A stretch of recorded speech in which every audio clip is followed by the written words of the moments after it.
এই প্রচণ্ড শীতে সকালবেলা আমার বেশ কিছু মুরগি মারা গেছে। এই জন্য আমি রাত্রে ভয়ের কারণে টিনের ভিতরে আবার আগুন দিয়ে ঘর গরম করব। আপনারা যারা এইভাবে ঘর গরম রাখতে চান, মুরগি বাঁচাতে চান, তারা শেষ পর্যন্ত আমার ভিডিওটা দেখতে থাকুন কিভাবে তৈরি করি। এটা তৈরি করার জন্য 3টা লাঠি লাগবে। একটা লাঠির নিচে টিনের ছিদ্র করতে হবে, ওই ছিদ্র দিয়ে ঢুকাই দিতে হবে এবং উপরে একটা লাঠি খাড়া রাখতে হবে। আর চারিপাশ দিয়ে ভালো করে কাঠের ভুসি দিয়ে দিতে হবে। আর কাঠের ভুসি দিয়ে এমনভাবে গাদাতে হবে যাতে কোনো ফাঁক না থাকে, অনেক টাইট হয়। যত বেশি টাইট হবে তত দীর্ঘ সময় ধরে আগুন জ্বলবে কিন্তু।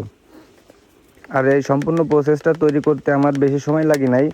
আমি 4টা করেছি, 4টা করতে আমার 15 মিনিট সময় লেগেছে।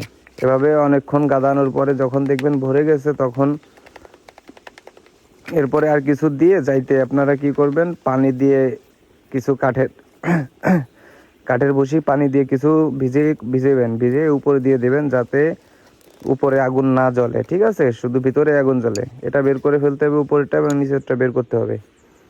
আর বের করা শেষ হয়ে গেলে ভালো করে লক্ষ্য করতে হবে যে এর ভিতরে উপর নিচে দিয়ে ফাঁকা দেখা যায় কিনা।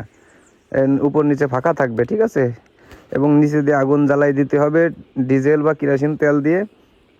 আর এটা আগুন জ্বলতে থাকবে। আগুন যখন জ্বলা শেষ হয়ে যাবে, এরপরে লাল হয়ে যাবে, তখন আপনারা মুরগির ঘরে দিতে পারেন, কোনো ধোয়া হবে না ইনশাল্লাহ।